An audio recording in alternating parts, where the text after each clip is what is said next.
Break के बाद आपका स्वागत है। आप देख रहे हैं कहानी कुर्सी की। इंडिया अलायंस अभी तक सीटों का तालमेल नहीं कर पाई है और वहीं पीएम मोदी मिशन 400 पर जुट गए हैं और इसी के तहत मोदी आज दक्षिण भारत के दौरे पर हैं और ये 2 हफ्ते में साउथ का उनका दूसरा दौरा है। पीएम मोदी आज आंध्र प्रदेश के श्री सत्य साई जिले के पलासमुद्र पहुंचेंगे, जहां वो NACIN परिसर का उद्घाटन करेंगे और पीएम मोदी यहां पर लेपाक्षी मंदिर के दर्शन भी करेंगे। साथ ही तेलुगु में रंगनाथ रामायण भी सुनेंगे। इसके बाद मोदी कल केरल दौरे पर जाएंगे, जहां वो गुरुवायूर मंदिर और श्री रामास्वामी मंदिर के दर्शन करेंगे और फिर कोची में एक रोड शो भी करेंगे। लेकिन प्रधानमंत्री मोदी की जो भक्ति है, इसको आप जरा देखिए, क्योंकि प्रधानमंत्री मोदी का आज से कठोर व्रत भी शुरू हो रहा है, जो अगले 22 तारीख तक यानी 22 जनवरी तक चलेगा, जिसमें प्रधानमंत्री मोदी अन्न का सेवन नहीं करेंगे, सिर्फ फलाहार पे रहेंगे।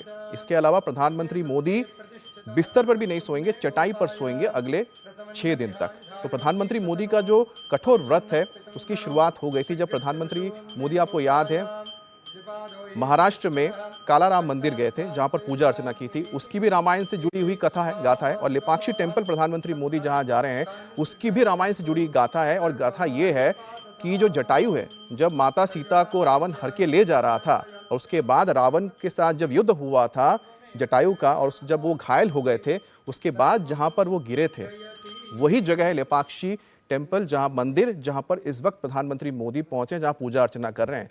तो प्रधानमंत्री मोदी के जो अगले 6 दिन आप देख रहे हैं, लगातार जो 11 दिन से शुरुआत हुई है, तो टोटल 11 दिन प्रधानमंत्री मोदी इस व्रत को कर रहे हैं। तो आज से जो कठिन व्रत की शुरुआत हो रही है, वो लेपाक्षी टेंपल से शुरू हो रही है और इसका भी महत्व राम से जाता है, जिसकी तस्वीरें इस वक्त देख रहे हैं आप। और साथ ही साथ आप देखिए कि जो तेलुगु में रामायण है, उसको भी प्रधानमंत्री मोदी यहां पर सुनेंगे।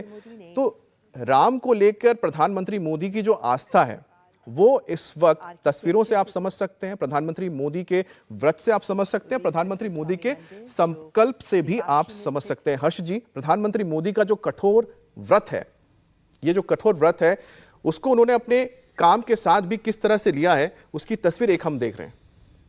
नहीं, निश्चित तौर पर, और प्रधानमंत्री नरेंद्र मोदी ये सब कुछ बहुत सहज और स्वाभाविक तरीके से करते हैं। जब उन्होंने कहा कि मैं 11 दिन का विशेष अनुष्ठान शुरू करने वाला हूं, उन्होंने अपने सोशल मीडिया पर वीडियो डाला और उन्होंने कहा कि इसकी शुरुआत पंचवटी से करेंगे। और पंचवटी जब वो गए तो जाहिर है भगवान राम के लिहाज से, उनका जो वनवास था उसके लिहाज से वो बहुत महत्वपूर्ण स्थान है, वहाँ वो रहे थे, वहाँ कुटिया बनाकर रहे थे वो। और जो सबसे महत्वपूर्ण बात है कि जब वो पंचवटी में जाते हैं तो उस कालाराम मंदिर में गए, जिसमें 22 तारीख को उद्धव जी कह रहे थे कि हम लोग जाके वहाँ दर्शन पूजन करेंगे। वहां वो सफाई का काम करते हैं। और अब आप देखिए कि देश का कोई मंदिर नहीं है जहां कोई न कोई, भले ही लोग कहें कि नेताजी लोग अपनी फोटो खिंचा के डालेंगे क्योंकि मोदी जी देख लें जरा, लेकिन नेता क्या, अभिनेता क्या, सामान्य व्यक्ति क्या, वो ये सोच रहा है कि हमारे बगल का मंदिर स्वच्छ होना चाहिए। प्रधानमंत्री नरेंद्र मोदी के बाल्टी उठा लेने से, एक झाड़ू पोछा लगा देने से आज देश के हर मंदिर में पहले भी सफाई होती थी, लेकिन अब और ज्यादा सफाई की तरफ लोग चले गए। उसी मंदिर परिसर में वो बैठते हैं और संत एकनाथ जी की लिखी हुई भावार्थ रामायण, जो मराठी अनुवाद है। अब जब हम कहते हैं कि राम सबके हैं, तो राम जुड़ेंगे कैसे? भाई, गोस्वामी तुलसीदास जी जो श्री रामचरितमानस लिखते हैं, महर्षि वाल्मीकि ने संस्कृत में लिखी, लेकिन गोस्वामी तुलसीदास जी ने जो अवधी में लिखी, वो रामचरितमानस हर घर में पहुंच गई। फिर भी कई जगह पर लोगों को, चूंकि भारत में ढेर सारी भाषाएं हैं, उन भाषाओं में भी अनुवाद किया गया। अब आप सोचिए, वहां वो मराठी रामायण पढ़ रहे थे, यहां अभी वो तेलुगु रामायण पढ़ेंगे। उनका आगे का जो कार्यक्रम होगा वो भी हमारे सामने आएगा। और जो गोस्वामी तुलसीदास जी की लिखी रामायण है, आज ही समाचार पत्रों में मैं पढ़ रहा था कि जो गीता प्रेस है, वो 1 लाख पिछले महीने में रामचरितमानस दे चुकी है, लेकिन उसके बावजूद 4 लाख की मांग पूरा करना संभव नहीं है, क्योंकि हर व्यक्ति चाह रहा है कि रामचरितमानस हमारे पास होनी चाहिए। ढेर सारे ऐसे संगठन हैं, ऐसे संस्थान हैं जो चाहते हैं कि जब वो कार्यक्रम कराएं, देश के विभिन्न हिस्सों में रामोत्सव हो रहे हैं, तो उसमें वो जाते हुए जो अतिथि आएंगे उनको रामचरितमानस भेंट कर दें, वो गुटखा भेंट कर दें अलग अलग आकार की। अब गीता प्रेस ने अपनी वेबसाइट पर ही कह दिया कि आप वहां जाइए और फ्री में डाउनलोड कर दीजिए। 1 लाख तक रामचरितमानस डाउनलोड करने की वो कैपेसिटी अपनी बढ़ा रहे हैं। तो कुल मिलाकर पूरा देश राममय है, लेकिन इसमें राम कैसे उत्तर से दक्षिण, पूरब से पश्चिम, हर भारतीय को, हर व्यक्ति को जोड़ते हैं, वो काम नरेंद्र मोदी अपने अभियान के जरिए कर रहे हैं। अब इसमें कोई कहेगा कि भाई महाराष्ट्र में सीट शेयरिंग चल रही उन लोगों की, तो जरा मोदी जी अपना हिस्सा मजबूत कर रहे हैं। कोई कहेगा कि आंध्र प्रदेश में भारतीय जनता पार्टी मजबूत नहीं है, तो कोई कहेगा कि वहां मजबूत कर रहे हैं। केरल में अभी कुछ नहीं है, कोई कहेगा वहां मजबूत कर रहे हैं। लेकिन नेता का तो काम ही है अपनी पार्टी को मजबूत करना। अगर वो पार्टी को मजबूत करने का काम राम के काम के साथ कर पा रहे हैं, सबको जोड़ पा रहे हैं, तो इससे बेहतर क्या होगा। वरना तो राहुल जी थे, वो लड़ने चले गए थे वायनाड, तो उन्होंने बयान दे दिया कि अरे इधर आके तो बड़ा रिफ्रेशिंग लग रहा है। उत्तर वाले तो बड़े विचित्र टाइप के भावनात्मक मुद्दों पर वोट कर देते हैं। तो दोनों का फर्क है, वो भी लोगों को दिख रहा है। अब सिर्फ राम के नाम से क्या दक्षिण भारत का जो किला है वो भारत बीजेपी जीत पाएगी, या फिर राम के नाम के साथ जो काम है मोदी के या पीएम के जो काम है, क्या वो इन रोड्स बना रहे हैं। देवेंद्र, दोनों चीजें किस तरह से काम कर रही है साउथ में, या फिर यूं कहें कि प्रधानमंत्री किस तरह से अपने काम को, राम के नाम को दक्षिण भारत में लेकर जा रहे हैं। और अमित, अगर प्रधानमंत्री नरेंद्र मोदी को आप ठीक से जाने समझें, उनके विजन को अगर ठीक तरीके से समझें, तो उसमें 2 चीज़ें बहुत क्लियर दिखती है। पहली बात तो ये कि सरकार का जो काम है, सरकार अपने हिसाब से काम करती है। प्रधानमंत्री के तौर पे उनका जो दायित्व है, जो विज़न है, उसको वो उस लिहाज से करते हैं। वहाँ पर राजनीति नहीं होती। राजनीति वहाँ आती है जहाँ वो संगठन के नेता के तौर पर सोचते हैं। तो जैसे दक्षिण की अगर बात करें, तो उत्तर और दक्षिण की बाइनरी और इस तरह के नैरेटिव पे प्रधानमंत्री को बहुत ज़्यादा ऐतराज़ रहता है कि कैसे आप इस तरह की बात कर सकते हैं। और वो हमेशा से ही इस बात को नकारते रहे हैं कि आपको अलग अलग हिस्से में करके उसकी चर्चा भी नहीं होनी चाहिए, और उसका अगर आप चर्चा करते हो तो धीरे धीरे फैलता है। खासतौर पर पिछले दिनों जब विपक्षी दलों की तरफ से इस बात को बहुत ज़्यादा उछाला गया, तब भी उनको बहुत ज़्यादा ऐतराज़ था। और जब एक भारत श्रेष्ठ भारत की बात उन्होंने कही थी, एक अभियान चलाया था, तो उस अभियान का मकसद ही यही था। जैसे तमिल संगम होता है काशी में, आप समझ सकते हैं, जम्मू कश्मीर में नागालैंड का कार्यक्रम होता है, तो ये सारी चीज़ें इस मकसद से थी कि एक भारत श्रेष्ठ भारत का जो उनका विजन है, उसको आप उसी रूप में लें। इस अभियान को भी वैसे ही देखा जाना चाहिए। पहले जैसे अगर मराठी में रामायण वो सुन रहे हैं, आपसे थोड़ी देर में वो तेलुगु में सुनेंगे, तो ये सारी चीज़ें बता रही हैं कि प्रधानमंत्री अयोध्या के मार्फत भी एक भारत श्रेष्ठ भारत का ही मंत्र दे रहे हैं। दूसरी तरफ संगठन की बात करें तो इसमें कोई दो राय नहीं कि संगठन, बीजेपी का जो संगठन है, वो साउथ में बहुत तेजी से मेहनत कर रहा है। कम से कम कल प्रधानमंत्री जब केरल में कोच्चि में होंगे, तो एक तरफ जहां तकरीबन 4000 करोड़ के डेवलपमेंट प्रोजेक्ट्स का वो शिलान्यास या इनॉग्रेशन करेंगे अमित, तो दूसरी तरफ वहां पर जो बीजेपी का बूथ का जो शक्ति केंद्र है, उसके प्रभारियों के साथ कोच्चि में बैठक कर रहे हैं। और वो बैठक होगी शुद्ध रूप से राजनीतिक बैठक होगी, वहां पर सिर्फ और सिर्फ वो राजनीति करेंगे। तो पीएम का पूरा जोर इस बात पे है कि राजनेता के तौर पर, कि चाहे केरल हो, तमिलनाडु हो, आंध्र प्रदेश हो, वैसे राज्य दक्षिण के जहां पर बीजेपी को अभी बहुत ज़्यादा आगे जाने की ज़रूरत है, उसमें बीजेपी का पूरा संगठन पूरी ताकत के साथ लगे। और बीजेपी का संगठन ताकत के साथ लगे, उसके लिए सरकार की योजनाएं, सरकार का कामकाज, सरकार का विजन और पीएम मोदी का निर्देश जरूर रहता है। जी, तो बिल्कुल विजन तो रहता है, लेकिन विजन के साथ राहुल जी एक बात बताइए कि जो विजन है, इस विजन में क्या प्रधानमंत्री मोदी के आंध्र प्रदेश किस तरह से आता है, क्योंकि आंध्र प्रदेश में बीजेपी के लिए बहुत जरूरी है कि वो यहाँ पर किसी तरह से अपने लिए सीट ले, क्योंकि अगर पिछले चुनाव की बात करते हैं तो वहां पर कुछ खास नहीं हो पाया था, बहुत ही कम % वोट किए आए थे। अब सबसे इंटरेस्टिंग चीज वहां लगता है कि बीजेपी के साथ जो टीडीपी थी, टीडीपी साथ छोड़ गई, पवन कल्याण बीजेपी के साथ है, लेकिन वहां पर टीडीपी के साथ है, वाईएसआर के साथ बीजेपी के बहुत अच्छे रिश्ते हैं। तो इस वक्त प्रधानमंत्री मोदी के लिए क्या रहेगा वहां पर? देखिए, बड़ा इंटरेस्टिंग आंध्र प्रदेश का चुनाव होने जा रहा है। वहाँ पे अगर आप वाईएसआर की जो बहन है, उन्होंने अभी वाईएस शर्मिला, उन्होंने अभी कांग्रेस ज्वाइन किया है। वहाँ पे एक और अभी डेवलपमेंट हुआ है, कांग्रेस के जो वहाँ पे प्रदेश अध्यक्ष हैं, उन्होंने अपना पद छोड़ा है, और ये माना जा रहा है कि वाईएस शर्मिला जो हैं वो वहाँ पे अध्यक्ष होने वाली हैं। तो ऐसे में ये जो वहाँ पर ज़बरदस्त तरीके से कांग्रेस जो है वो अपने कोशिशें कर रही है वाईएस शर्मिला के ज़रिए, और वहाँ पे जिस तरह का इस बार टकराव देखने को मिलेगा, चुनावी टकराव देखने को मिलेगा, तो प्रधानमंत्री को भी ये पता है कि अब जो टीडीपी है वो जो है वो साथ नहीं है, चंद्रबाबू नायडू जो हैं वो उनका क्या भूमिका रहेगी। तो प्रधानमंत्री वहाँ पे अपने संगठन को जो कहीं ना कहीं एक वहाँ जाकर एक मैसेज देना चाह रहे हैं कि हम बीजेपी, ऐसा कोई ये बात नहीं है कि बीजेपी जो है वो आंध्र प्रदेश में जो है गौन हो गई है, वो पूरी तरह से चुनाव लड़ना चाहते हैं।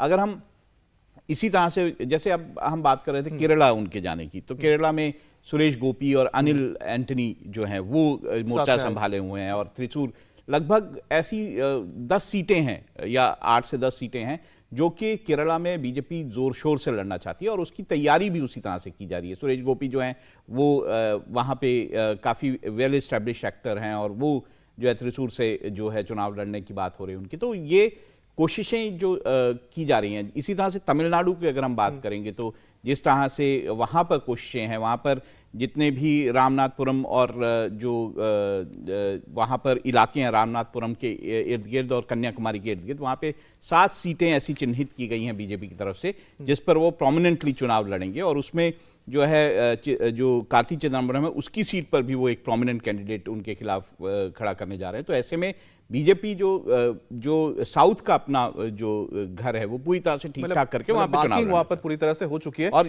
प्रधानमंत्री जब देखिए वो फुल टाइम पॉलिटिशियन है, वो जब जाते हैं तो वो ये सब चीजें उनके ध्यान में होती हैं कि मेरे आंध्रा में हमारे संगठन जो है वो मजबूत होना चाहिए, हमारे काडर को थोड़ा सा वो चीयर अप करने की कोशिश करेंगे, वहाँ पे कोशिश काडर को संदेश देने की कोशिश करेंगे कि वहाँ पे हम अच्छे से चुनाव लड़ें। तो ये सारे जो संदेश उनकी तरफ से होते हैं। बिल्कुल। तो मार्किंग की जो बात हो रही है कि किस तरह से बीजेपी पूरी अपनी मार्किंग कर रही है दक्षिण भारत को लेकर, लेकिन कर्नाटक के हुबली से एक अच्छी मार्किंग आई है। मार्किंग यानी कि एक तस्वीर आप देखिए, तस्वीर आपको दिखाते हैं, एक माइलस्टोन है और जिस पर क्या लिखा है आप उसको पढ़िए।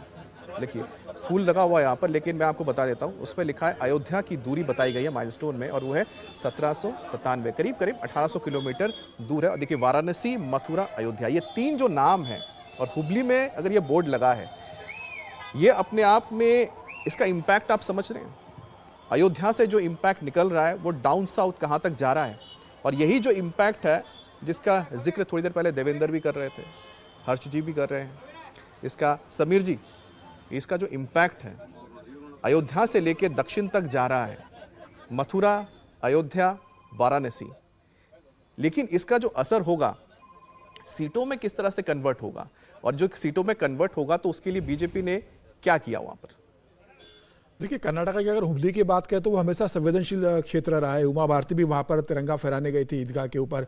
बीच में भी अभी हुबली के एक व्यक्ति को जो कार सेवक रहा था उस समय उसको अरेस्ट कर लिया गया था, मुझे ऐसा लग रहा है। तो वो एक संवेदनशील रहा है। लेकिन कर्नाटक हमेशा भारतीय जनता पार्टी का एक मजबूत गढ़ रहा है दक्षिण के अंदर देखा जाए तो। वहाँ राज्य सरकार बनाते भी रहे, फिर हार जाते हैं, फिर सरकार बना लेते हैं। अगर लोकसभा की बात करें तो 28 से 25 लोकसभा सीटें भारतीय जनता पार्टी कर्नाटक से जीत चुकी है।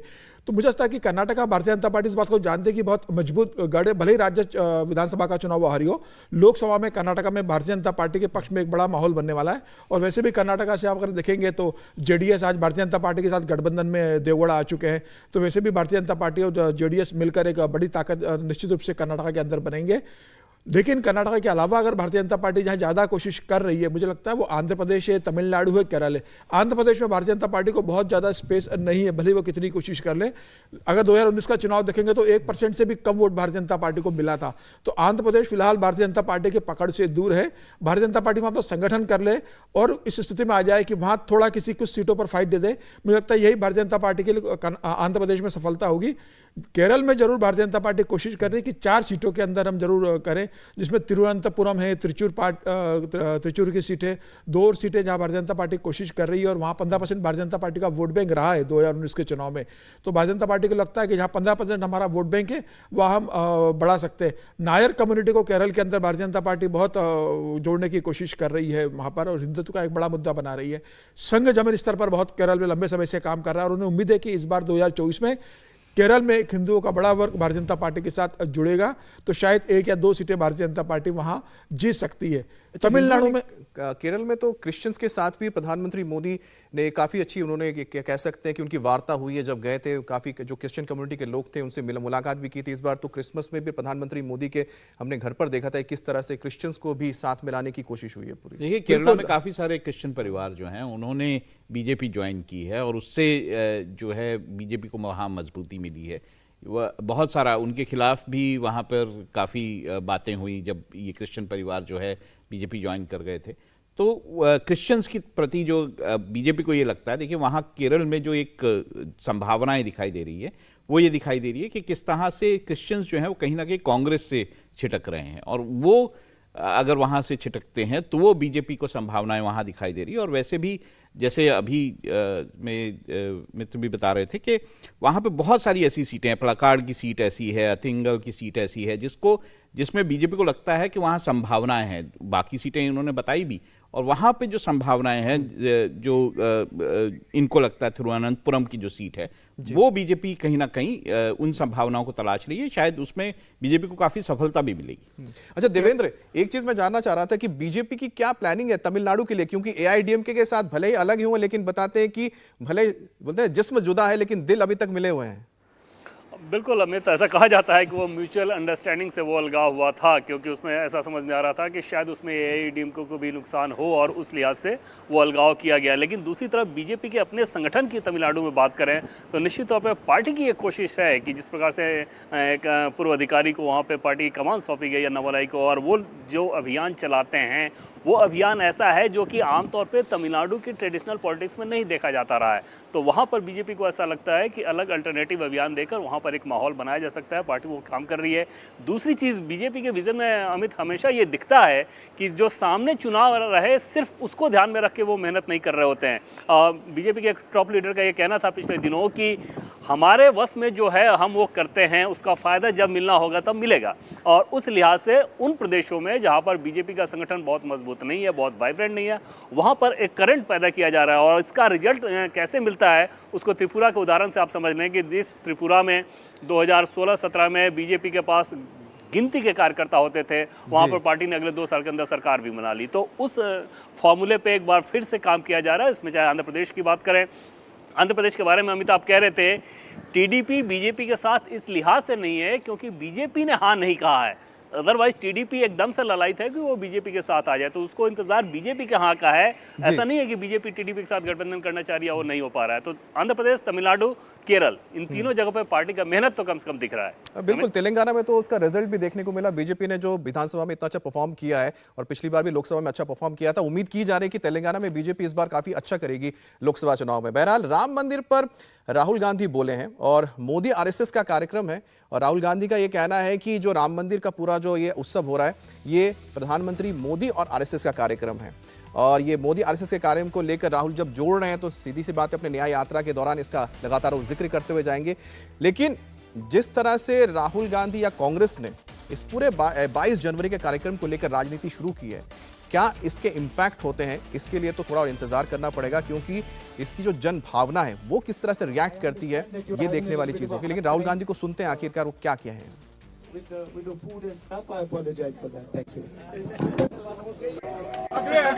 तो राहुल गांधी यहाँ पर बात कर रहे थे अपनी न्याय यात्रा के दौरान। उन्होंने कहा कि 22 जनवरी का जो कार्यक्रम है वो राजनीतिक कार्यक्रम है, और ये कार्यक्रम बीजेपी और आरएसएस का कार्यक्रम है। और बीजेपी और आरएसएस का कार्यक्रम बताकर यहाँ पर कांग्रेस पहले से ही जाने से इनकार कर चुकी है। हालांकि न्योता दिया गया था लेकिन न्योता को ठुकरा दिया गया। लेकिन क्या जो स्टैंड है कांग्रेस का, ये स्टैंड आने वाले चुनाव में, या खासतौर पर राहुल गांधी जब गुजरेंगे पूरे हिंदी बेल्ट से, पूरे गंगा बेल्ट से गुजरेंगे और जाकर महाराष्ट्र में, मुंबई में जाकर जब खत्म करेंगे न्याय यात्रा, उसका क्या इंपैक्ट होगा? क्योंकि यही जो पूरा बेल्ट है, यहाँ पर सबसे ज्यादा राम मंदिर कह सकते हैं या फिर हिंदुत्व का सबसे ज्यादा इंपैक्ट देखने को मिलता है। और प्रधानमंत्री मोदी की तस्वीर आप देखिए, एक तरफ राहुल गांधी सवाल उठा रहे हैं राम मंदिर प्रतिष्ठा को लेकर, दूसरी तरफ प्रधानमंत्री मोदी मंदिर मंदिर इस वक्त पूजा पाठ करते हुए नजर आ रहे हैं। और सबसे इंपॉर्टेंट बात है, प्रधानमंत्री मोदी इस वक्त जिस मंदिर में, ये मंदिर लिपाक्षी मंदिर जो है, यहां पर ही जो जटायु थे वो घायल होकर गिरे थे रावण के साथ जब युद्ध किए थे, जब माता सीता का हरण हो रहा था, वहां पर प्रधानमंत्री मोदी पहुंचे, जहां पर वो तेलुगु में रामायण का पाठ भी सुनेंगे। तो प्रधानमंत्री मोदी इससे पहले जब हमने देखा था तस्वीर, जब वो महाराष्ट्र गए थे तो महाराष्ट्र में जाके उन्होंने काला राम मंदिर में जाके ना सिर्फ सेवा की थी बल्कि वहां पर उन्होंने भजन कीर्तन भी किया था। वहां पर पंचवटी थी जहां पर भगवान राम, माता सीता और लक्ष्मण रुके थे। तो प्रधानमंत्री मोदी जहां पर अपने 11 दिन के व्रत के दौरान मंदिर मंदिर जा रहे हैं, कठोर व्रत का पालन कर रहे हैं और 22 जनवरी के प्राण प्रतिष्ठा के लिए खुद को शुद्ध कर रहे हैं, क्योंकि बताया जाता है कि वहां पर जब गर्भगृह में प्रधानमंत्री जाएंगे उससे पहले एक पूरा वो फॉलो कर रहे हैं रिचुअल। लेकिन दूसरी तरफ राहुल गांधी इस पूरे 22 जनवरी के प्राण प्रतिष्ठा के कार्यक्रम को राजनीतिक करार दे रहे हैं।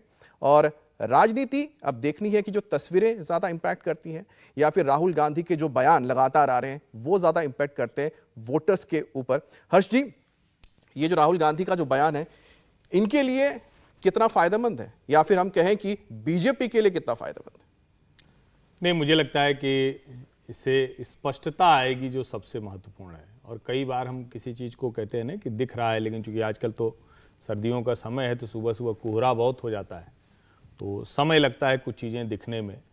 तो कई बार जनता को भी राजनीतिक तौर पर, सामाजिक तौर पर कई चीज़ें स्पष्ट नहीं दिखती, लेकिन जब नेता बयान देते हैं, कोई राजनीतिक पार्टी कार्यक्रम चलाती है, तो उसके व्यवहार से, उसका जो एक्शन होता है, उसके जो प्रोग्राम होते हैं वो दिखाते हैं। अब आप सोचिए, इतने वर्षों के बाद देश में जो बहुसंख्यक हिंदू है उसकी आस्था का सबसे बड़ा केंद्र, सबसे बड़ा स्थान वो प्रतिष्ठित हो रहा है।